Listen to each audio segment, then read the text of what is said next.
Good morning, I'm Maiki Oreta and you're watching Business 360, where we break down the numbers, connect the dots, and give you the developments and the insights you need to navigate, adapt, and lead. Let's dive right in.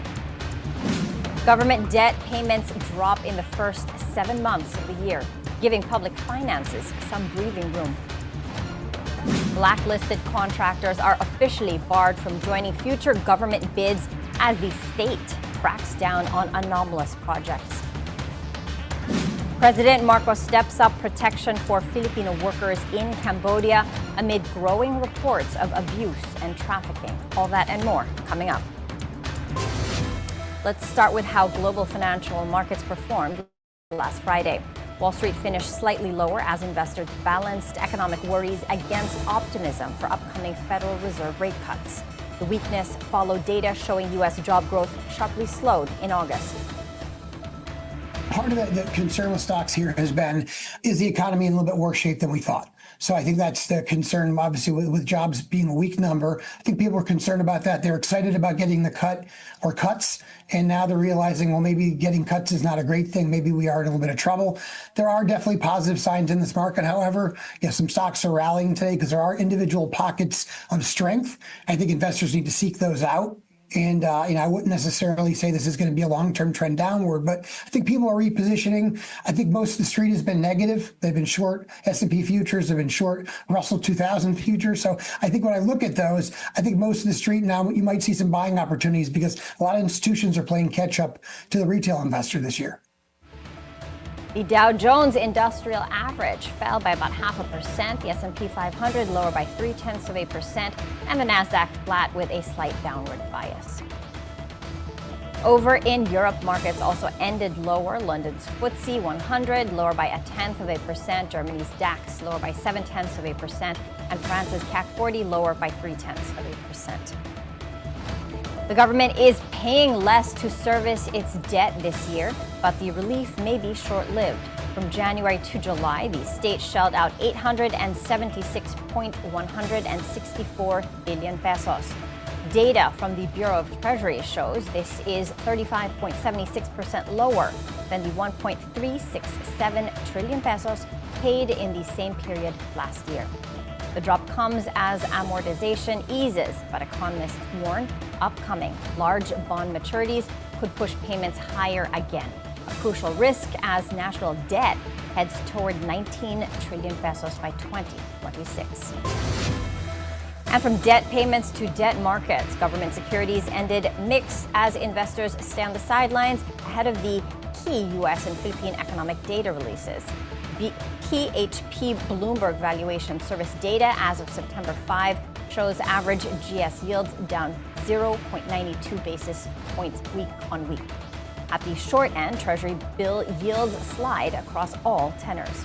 In the middle, medium-term bond yields edge higher, while at the long end, rates ease for longer maturities, reflecting a market still split on the direction of policy rates. The country's war chest keeps building. Philippine Gross International Reserves, or GIR, hit $105.9 billion as of end August. Data from the Bangko Sentral ng Pilipinas shows this is higher than $105.4 billion recorded at the end of July. The central bank says the gain comes from higher global gold prices and income from BSP investments. Economists note robust reserves provide a buffer against peso volatility and external shocks, a crucial safety net amid uncertain global markets. Two of the country's biggest business titans are joining forces to take on Metro Manila's flooding crisis. Manuel V. Pangilinan and Ramon Ang are now partners in what could be a game-changing private sector drive. MVP, chairman of the MVP Group, met with Ang last Friday to map out ways to combine resources and expertise. Ang, who has been leading San Miguel Corporation's Better Rivers PH program, has already removed over 8.5 million metric tons of waste from waterways, all at no cost to the government. The two agreed to coordinate closely with Public Works Secretary Vince Dizon and rally other major corporates to join the cause. Their initiative is seen as a quasi-public-private partnership a model that could help tackle one of the capital's most persistent urban challenges. Beyond infrastructure, it speaks to restoring public trust and investor confidence in how flood funds are managed. Another flood control project is making waves, but for the wrong reasons. A 101.9 million peso facility in Las Piñas, touted by the Villar family, is now under fire, with residents blaming it for making flooding worse. Yuan Toraballa, president of the BF Resort Village Homeowners Association, live-streamed a video flagging design flaws, claiming the structure blocks the natural flow of water from local creeks. The project, funded under the 2025 national budget, was awarded to EF Chua Construction, a contractor with over 2 billion pesos worth of DPWH contracts in the past. Toraballa says that the narrowing of the Tartar Creek, a natural waterway, directly contributed to flooding in the area. Despite the controversy, the project is not listed on the DPWH's official monitoring site, raising fresh questions on transparency, accountability, and whether taxpayer money is being spent wisely. Illegal campaign donations are back in the spotlight. The Commission on Elections has flagged 43 government contractors who may have funneled money to candidates in the 2022 elections. 9 names were just added to the original list of 34. They will be issued show cause orders, giving them 5 days to explain why they should not be penalized. The donations made to 7 national candidates and 15 political parties run foul of election laws that ban contractors from funding campaigns. COMELEC Chair George Garcia warns both the donors and the recipients could face up to 6 years behind bars. Candidates who took the money while in office also risk administrative sanctions. This case strikes at the heart of campaign finance integrity, testing whether rules meant to curb conflicts of interest are enforced at the highest levels. The Budget Department is cracking down, starting to boot out contractors linked to anomalous flood control projects from the government's procurement system. DBM Chief Amena Pangandaman confirmed the PhilGEP's membership of Diskaya-linked firms has been canceled, with more on the chopping block, including Wow Builders and Sims Construction Trading. Under the new Government Procurement Act, blacklisted contractors are automatically removed from PhilGEPs, banning them from bidding on any future state projects. Pangandaman said that the move follows presidential orders to clean up public works contracts, a step seen as crucial to rebuilding public trust and reassuring investors that taxpayer money isn't going to waste. Corruption is not just a political problem. It's a tax on business and the economy. From ghost flood control projects to questionable budget allocations, investor confidence is being eroded at a time when growth is lagging. The deficit is swelling and markets are searching for direction. To help us understand how stronger accountability mechanisms like lifestyle checks, silent disclosures, and tougher tax enforcement can restore confidence and shape economic performance, we're joined by former BIR Commissioner Kim Henares. Hi, Kim. Good morning, and thank you for being here with us. Good morning to you, and thank you for the invitation. Okay, Kim, when you look at the Philippines today, we've got moderate growth, low inflation, but we're being bogged down by corruption scandals. How would you describe where we are, not just economically, but also in terms of governance, values, and accountability? Well, I think we retrogress back to where we wanted to get out of from. No? So we tried to address that during the Pinoy administration, and we showed some success. No, but since then, this scandal basically showed the check and balances in place has not worked because people did not implement the law. Mm-hmm. You know, corruption makes the cost of doing business very unpredictable. And when companies can't plan, they hesitate to invest and expand. From your experience at the BIR, how do you see corruption directly impacting both taxpayer confidence and government revenues? Well, I've always said every place there's corruption, no? But in other places, you just talk to one person and everything is addressed. In the Philippines, corruption has a red tape mechanism in it also, no? You talk to one person, then you go to the next, another, you have to talk to another person, no? Because of all this uncertainty, businesses cannot really plan what they will do. They cannot really have a good cost benefit analysis, no? Not that they should be involved in corruption, but it's a matter of degree and a matter of predictability. In the Philippines, you cannot predict the degree and you cannot predict how many times it will come back to you. So that's the reason I think why we don't get the bulk of foreign direct investment that came out of China. We have been going through several cycles, but we're always lose out to China, to Vietnam, to other countries, no? Because of these things, among others. Okay, taking a look at accountability. In today's case, contractors are seen as the fall guys, naturally, because their guilt is the easiest to prove. But recent history shows, accountability often stops there. As in the pork barrel scam with Janet Lim Napoles, she went to jail, but no higher up, nobody, no congressman, no senator, no one else did. How do we break this cycle of impunity? Well, I think it has to depend on all of us, no? I think this cycle of impunity is a indication that there's really something wrong with with our value system. No? We have really lost our way of what is actually right and what is wrong. No? And this permeates to every institution. We have good laws, but we don't know how to implement it. And I guess it all boils down to the values of the people, not only in government, but every one of us. No, we prefer to take the shortcut. We don't want to work hard. No, because for good things to happen, you have to work hard. You have to put effort, time, and conviction, which I think all of us suffers a little bit there, that we're tamad, or we just want a quick way out. No? But we cannot keep on doing it that way, because it will just keep on festering like what's happening now. Yeah, drilling down into that further, Kim, what would you say is lacking in our leaders today? Is it integrity? Is it discipline? What is lacking?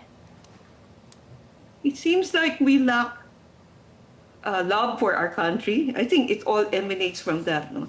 If you love your country, you will want to do what is best for it. And the other thing that seems to be lacking is our value seems to have become relative. No? We lost the sense of absolute right and wrong. No? Everything is relative depending on the circumstances. No? So I think those are things that have to change. We should go back to the values our parents, our grandparents gave us, right? Absolute right and absolute wrong. There are things that, like, for example, you don't need to legislate it. Stealing is wrong, right? Killing is wrong. So I guess there's really no excuse for all of these things until we do a retrospective on ourselves and correct these things. Yeah, as we move towards corrections, Malacanang is creating an independent commission, an EO, to investigate the flood control anomalies. As a matter of fact, the executive order is on the desk of the president, awaiting his signature. But when you think about it, we already have the ombudsman with the power to subpoena. COA is mandated to audit public funds. Do we really need a new commission? What are your thoughts on this, Kim? Actually, we don't really need it to prosecute. No, the thing they can help in pointing out where the ombudsman, where the COA should investigate and gather evidence to be able to file charges. No, because the fact-finding committee does not really have the power to file charges. No? And secondly, we have so many fact-finding going on, right? We have Congress, we have Senate, we have every Tom, Dick, and Harry having a fact-finding commission. No? So the thing there is the work forward is to gather evidence that is admissible in court and being able to file charges. No, I think that's the step forward. No, Who do you think is the best body for this, Kim? we already have two independent commission. No? It's created by the Constitution, the Ombudsman and the Commission on Audit. No? They can do these things, and they have a workforce that will allow them to do it. That The said, budget. do you think we need this new independent commission? It's not needed, but if you want it, you can have it. But I don't think it will add to anything. Okay, let's talk about the tools against corruption. In your experience, how crucial are lifestyle checks to this? You know, it's hard to file cases of getting evidence of actual bribery. The thing there is you usually will be able to capture that because of the network method. No, you have inordinate amount of asset, but you only have this much salary. So there's an unexplained portion. The presumption is it came from illegally obtained wealth. No? So that's how you file a case. But catching people to actually giving money and receiving money and getting testimony, that's not really very few cases prosper. No? It's more the network method. So in this case, SAL-N of everyone is very important. No? And Yeah. then the registry of all the asset is also important and access to them. Yeah. Given the recent scandals, not just involving the officials, but also the children and the relatives flaunting privilege online, do you think that these lifestyle checks are still effective? Yes, they are if we really are serious about investigating it. No, if as people has asked me, do you include the relative? No, yeah, especially if the relative does not have any income, no? And it depends on the government official, then the network of that relative should be included in the investigation. Yeah, speaking of that network, a case that comes to mind is the case of the Enciso sisters. Lifestyle checks are not only supposed to cover public officials, but also their families. In this particular case, people pointed out because their father, Vern Enciso, was a customs official for 17 years. Annual lifestyle checks every 17 years, but somehow the family's luxury lifestyle was never flagged. How do cases like this possibly slip through the cracks? Well, you have 1.2 million people in the government workforce, and all of them file SAL-N. No? And it's all in paper. You cannot really monitor all of them. No? That's why I'm saying, because we were one way to do this and to democratize investigation is if you use the present technology. No? To do a quality check on the SAL-N and to do a comparison. So that way you can already, things can be flagged. No? So even before it becomes a big scandal, you can already look at things and it's more scientific. Yeah. So now it's not like that. So it depends on if somebody complains or if let's say, it's so scandalous that you cannot not see it, right? Yeah, right now, Kim, we have the technology to analyze SAL-Ns at scale so that double appropriations should be a thing of the past. We have that technology now. But the question is, do you think we have the political will to really use it? Well, it's for the government to show that they have the political will, no? And I think they're trying to do something now, given all of these things. So let's wait and see. Okay. The Constitution mandates that SAL-Ns be public documents, yet in practice, it's often restricted for grounds of data privacy. How do we strike a balance with this, Kim? Well, I think the Constitution it's a higher law, no? So SAL-N is a public document and has to be available. Maybe the thing there is you just have, because of data privacy, you have to redact some information, no? Like the name of the children, their birthdays. And I want to say that the way they're doing it now by showing real gross amount is a disservice also to the public official, no? Because you should show more data so that you can say that people will know where did they get it from, no? Because they could have earned it long ago, they could have received it by donation, they could have inherited it, no? So Okay. there's already an explanation. So it's a balance of having just the right data, not too, not less, Yeah, not more. that's right. Right now, Satlands just show the gross amount. It's a number that doesn't really tell you anything, but we need the details. What matters is how that wealth was obtained. What are the details that would be needed in order to, show that the sources of income were rightfully, match? When you look at the SAL and the government officials submit, they have an enumeration of asset, no? And there's a column there that said, how did you acquire it and at what cost? So for me, then there's another column about market value. To me, the market value is not important for network. No? The important thing is the acquisition cost. So that way, you already have an explanation of how from where did you get all these assets. No? As it is now, there's no explanation, so people at once jump to the conclusion that he got it from corruption, which might not be the case. Okay, Kim, looking at the bigger picture, could plugging leaks in spending be the growth driver that the Philippines actually needs? We're relying a lot on rate cuts and more borrowing. But if we fix both sides, if we collect the right taxes, and if we spend them efficiently, could the Philippines move from a deficit to a surplus?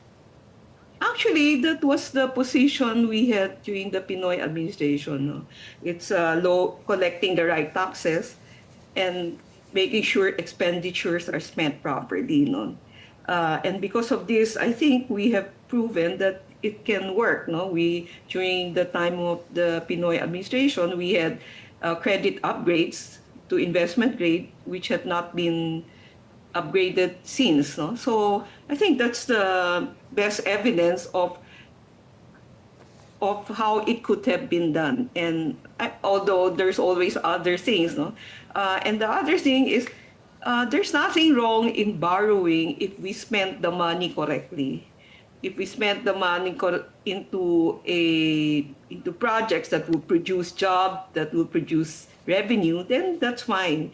It's when you borrow money that does not produce anything that's where the problem lies. And Kim, on another topic, you're running for ombudsman. The ombudsman is supposed to, they're mandated to probe, prosecute, and file cases against erring government officials. If given the chance to lead this office, what would you be prioritizing right now? Well, I guess not only me, no. I guess whoever get the ombudsman position, the first thing he will have to deal with is this case, no? All this scandal, no? That's the most immediate. Of course, there are other things that he had to do, no? Like institutional reform and putting in technology to help in preventing these things from happening. There are 17 candidates, all under pressure to address this flood control issue for ombudsman. If you were the ombudsman, Kim, how far should accountability go? Is it just jail time? And what about recouping the assets, the funds of those found guilty? Well, it's part of the penalty is restitution. No? So you can go after all those money, no? That they stole, no? Because they bidded for something they did not construct. So there's no delivery. So they should return the money at the very least. No? Now, if you construct something and it's sera, there's a warranty. When we build something, there's a warranty. You have to rebuild it to the specs that you agreed to in the contract. No? Yeah, okay. And lastly, Kim, corruption is a two-way street, giving bribes and taking them. What role do business leaders, people in the business community, play in breaking the cycle of corruption in the country? Well, first, like I said, all of us has some part in why all these things happen, no? Because we don't want to spend time, effort, and energy to try to help this. No, businesses should also do something. No, I know it's hard because people will say that pag-iinitan sila, but if you want good result, we have to be able to sacrifice. No, good things you have to work hard for, and having statements only after the event has happened does not really solve the problem. No? You have to be part of the solution by saying that you will not allow these things to happen, and if there's an attempt, you should push back. No? So there. Yeah, okay, all right, that's all the time we have for now. Kim, thank you so much for being here with us this morning. Thank you for the invitation. We're taking a quick break. Please stay with us as we dive deep into the numbers and the narratives that matter most to your bottom line.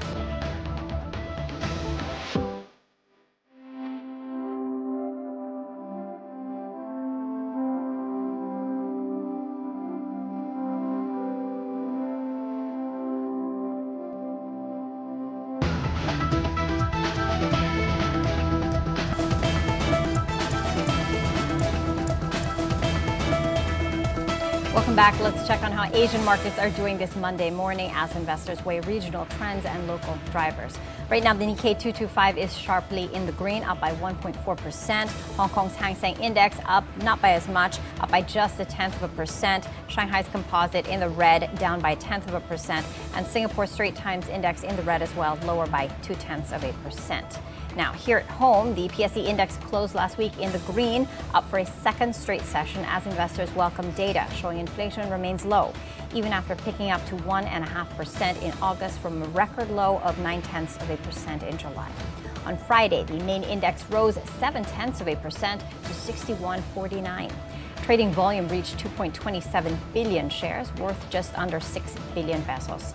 Analysts say buying pressure came from attractive valuations and the BSP's assurance that inflation will stay within target until 2027, even as risks like higher power rates and rice tariffs need monitoring.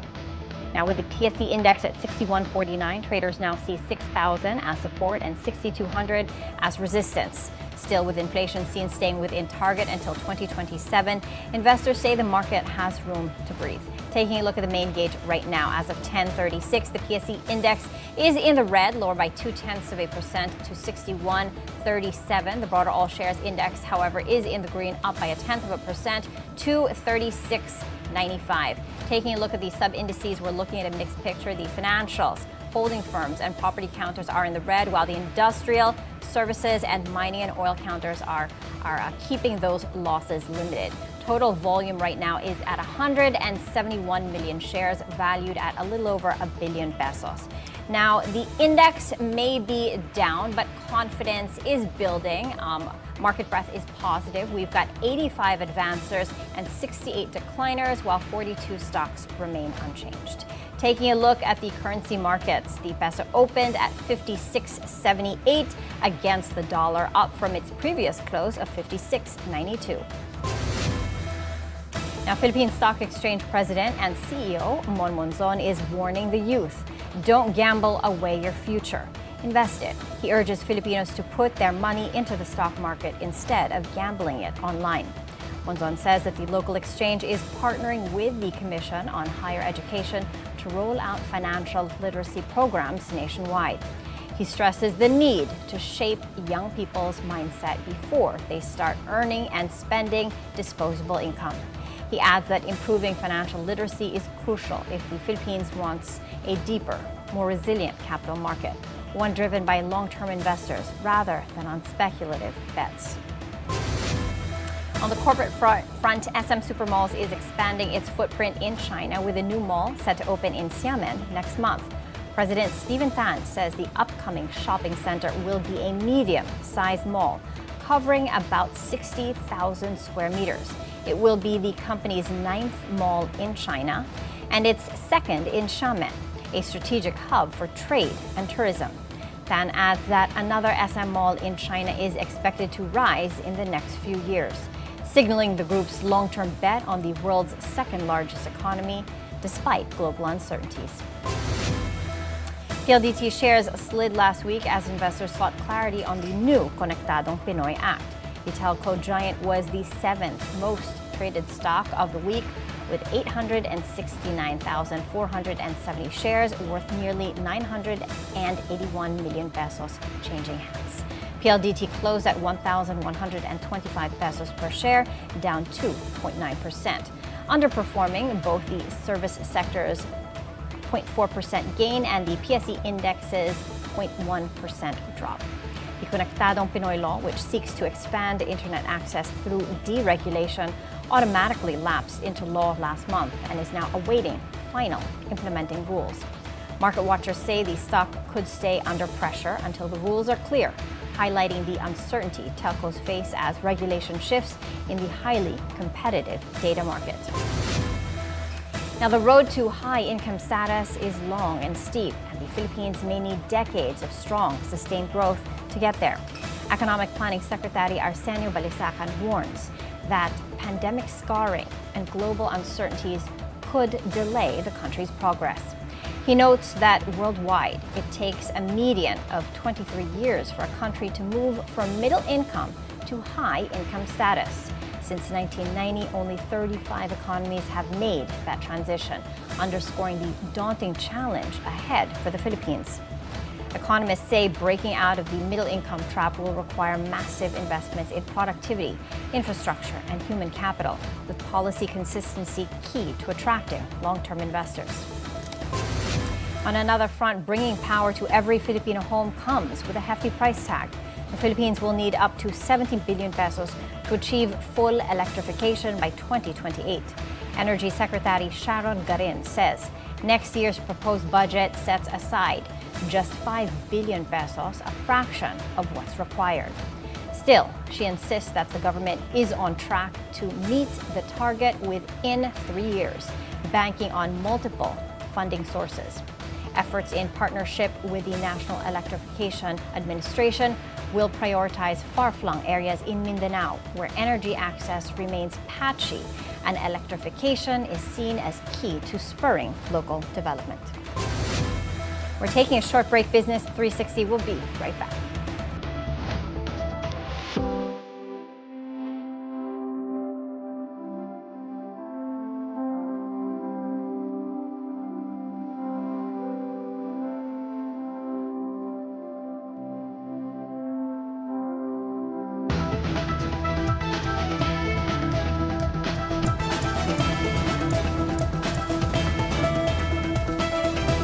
Welcome back. The Marcos administration is stepping up protection for Filipino workers in Cambodia, a small OFW market, but one that's becoming a flashpoint for regional scam hubs.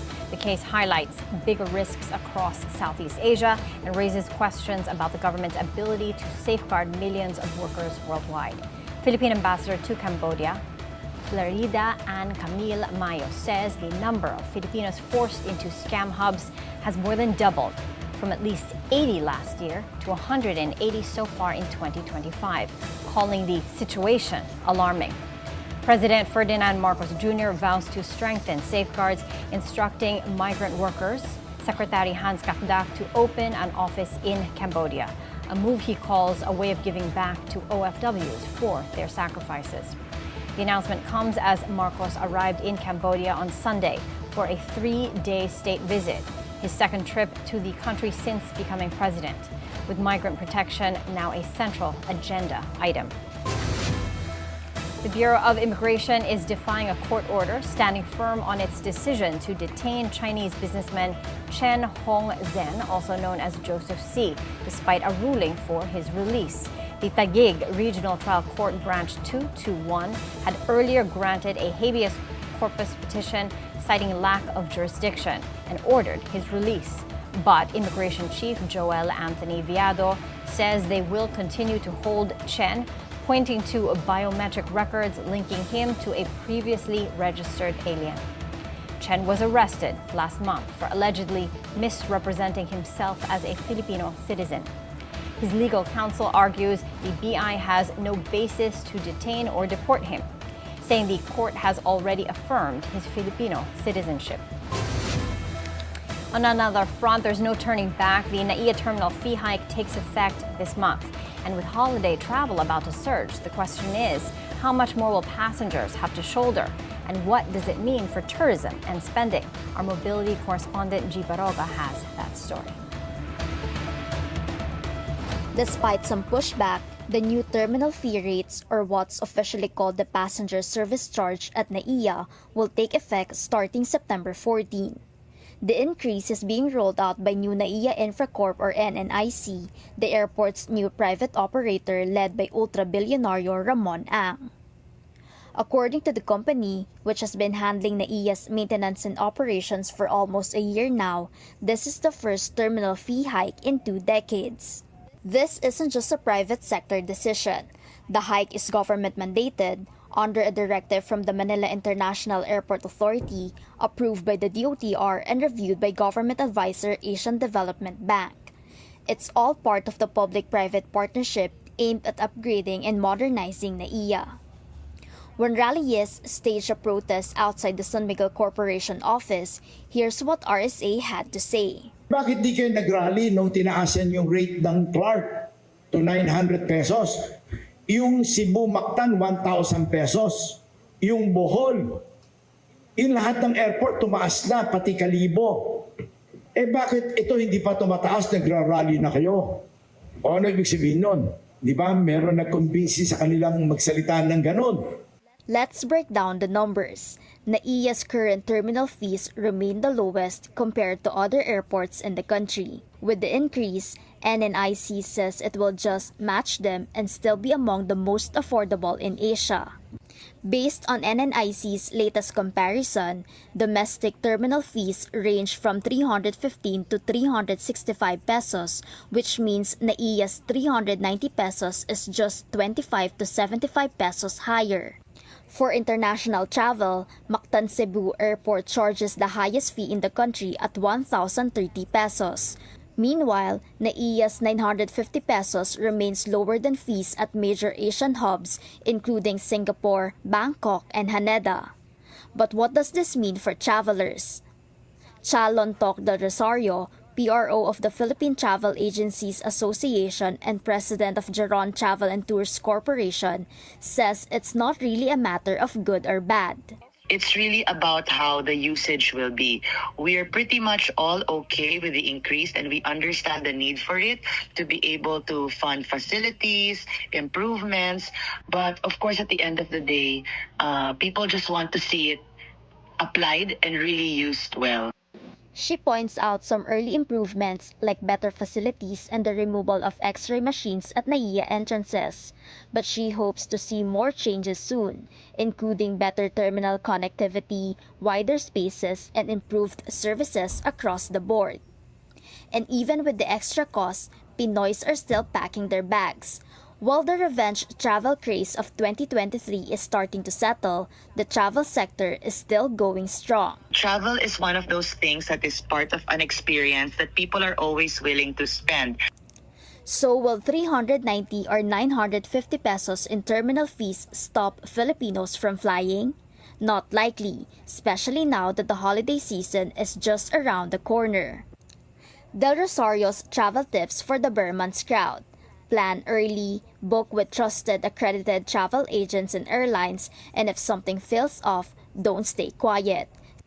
Speak up online because as she puts it, authorities out there are listening. For BNC Mobility, G. Baroga. Elsewhere in the world, Russia launches its biggest airstrike on Ukraine since the start of the war, igniting Kiev's main government building and killing at least 4, including an infant. U.S. envoy Keith Kellogg says the strike shows Moscow's intent to escalate rather than negotiate. Ukrainian President Volodymyr Zelensky branded the attack a deliberate crime, urging allies to step up air defense support. The latest assault deepens doubts over any near-term peace as Vladimir Putin resists ceasefire calls and leans more heavily on China for strategic backing. Meantime, U.S. President Donald Trump says he is ready to impose a second round of sanctions against Russia over the war in Ukraine. The announcement came just hours after Moscow unleashed its biggest air assault yet, hitting Kiev and killing at least 4. Ukrainian President Volodymyr Zelensky reported widespread damage across multiple cities from drones and missiles. Are you ready to move to the second phase of sanctions against Russia or punishing Putin?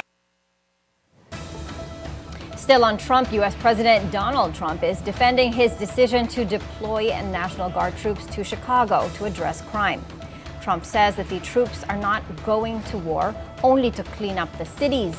Asked if he is starting a war with Chicago, he called the move common sense. Since taking office, Trump has moved to broaden the military's role on U.S. soil, a shift critics warn is a dangerous expansion of executive power that risks heightening tensions between soldiers and civilians. When you say that, darling, that's fake news. Well, why would you use the Department of Defense? Listen, be quiet. Listen. You don't listen. You never listen. That's why you're second rate. We're not going to war. We're going to clean up our cities. We're going to clean them up so they don't kill 5 people every weekend. That's not war. That's common sense. Excuse me. Do you know how many people were killed in Chicago last weekend? 8. You know how many people were killed in Chicago the week before? 7. You know how many people were wounded? 74 people were wounded. You think there's worse than that? I don't think so. U.S. President Donald Trump drew a mix of cheers and boos as he arrived at the U.S. Open final. The stadium had many empty seats, and the start of the match was pushed back by 30 minutes due to enhanced security checks. An ABC broadcast showed Trump waving from a box seat, but without crowd audio. Reports say that the United States Tennis Association asked networks not to air audience reactions. A USTA spokesperson told Reuters the group regularly asks broadcasters to refrain from showing off-court disruptions. Now, Italy bid farewell to one of its own fashion legends, Giorgio Armani. His coffin was carried out of the Armani Theater in Milan after thousands paid their final respects. Staff members applauded and wept as the hearse left the grounds. Armani, who passed away Thursday at 91, built a fashion empire that stretched from haute couture to home furnishings, with his name becoming synonymous with timeless, elegant simplicity. His death marks the end of an era for global fashion, leaving behind a brand that redefined luxury and inspired a generation of designers worldwide. He will be laid to rest in a private ceremony. And that's it for Business 360. I'm Maiki Oreta. Thank you for joining us, and keep it here on PNC, the Bilyonaryo news channel.